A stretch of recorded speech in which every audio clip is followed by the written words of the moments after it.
I come from a country of roads, a place called the United States of America, where the roads tie together 3,000 miles of desert and mountain and valley.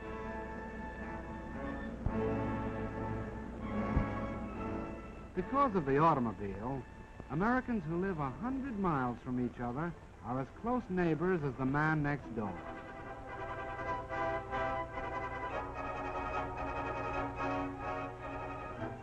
Long before my time, the look of the landscape was already changing.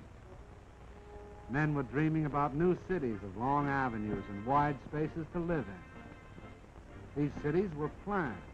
They were even built. But in miniature, only. Because this dream, like every other dream of a free people, was threatened, the men of my country went to war.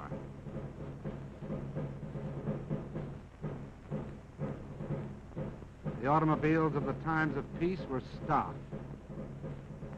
They were stored away for the duration.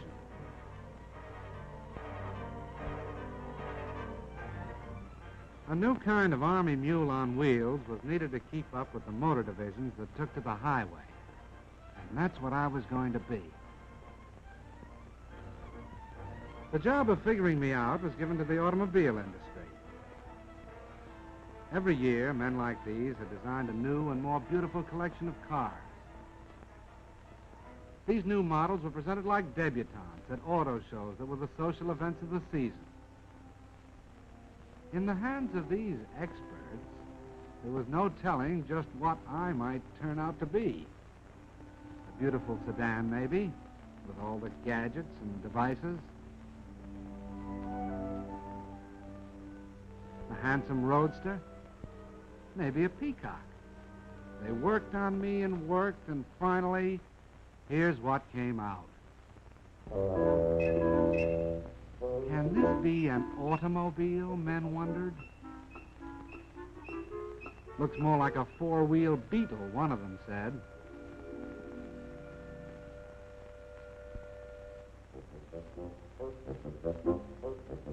No, I wasn't too proud of myself back there at the start when the Army first looked me over.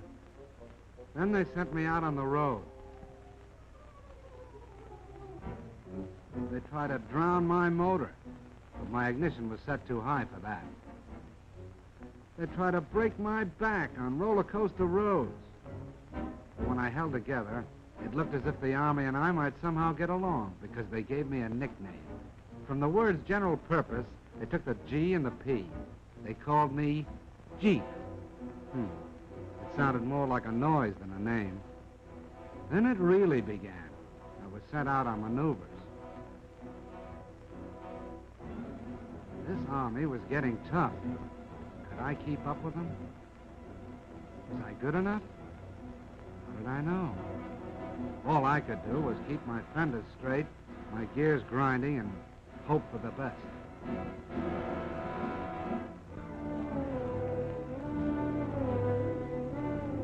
And the things they asked me to do, like rivers, for instance.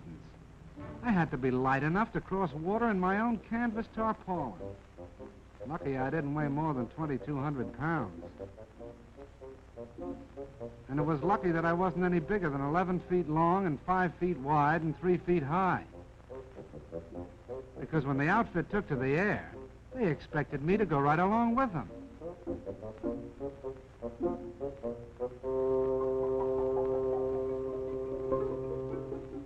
One day it'd be airplanes. The next it'd be a transport glider. And if I wasn't riding in them, I was pulling them up into the sky. Lucky I was 60 horsepower strong.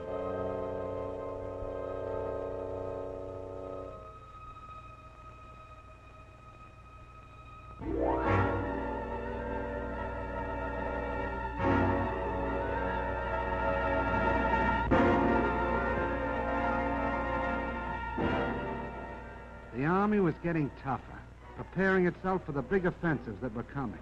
And I had to get tougher to keep up. I'll say one thing. No matter what they asked me to do, pull cannon, break my own road through the underbrush, or keep moving at better than 70 miles an hour, it was no worse than what my driver was ready to do himself.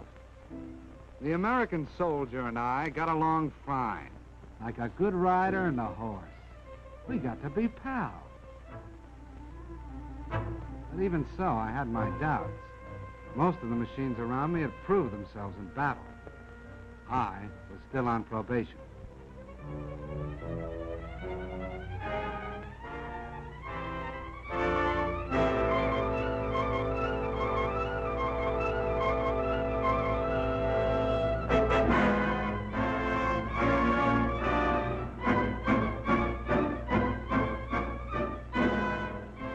I did about everything a machine could do to stick with that army. I stood up to gunfire and mounted a gun of my own. I laid down smoke to hide the tanks that followed. I helped out wherever I could.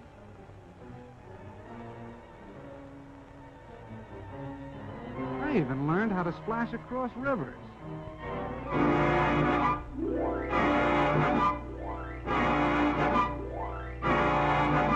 With a boat arrangement built around my middle. But I didn't know yet whether I was accepted until all of a sudden I found myself in mass production. It meant only one thing. I was a success. I was getting turned out one every 2 minutes. 30 Jeeps an hour. What do you think of that?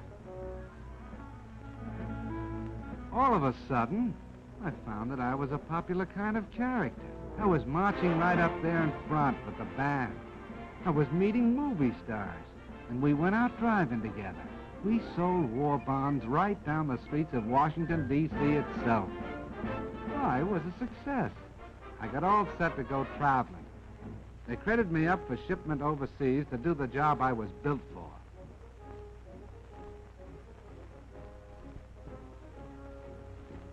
I was sent over by the thousands. And I traveled with the guy I liked best, my pal, the soldier.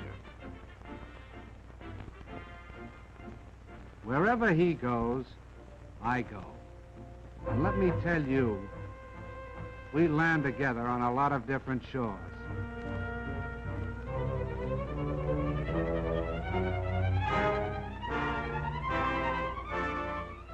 I went to work in the South Sea Islands. I fought mud in North Africa.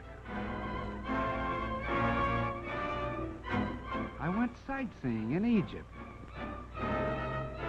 And in China, I teamed up with General Stilwell, with General Chennault and his Flying Tigers.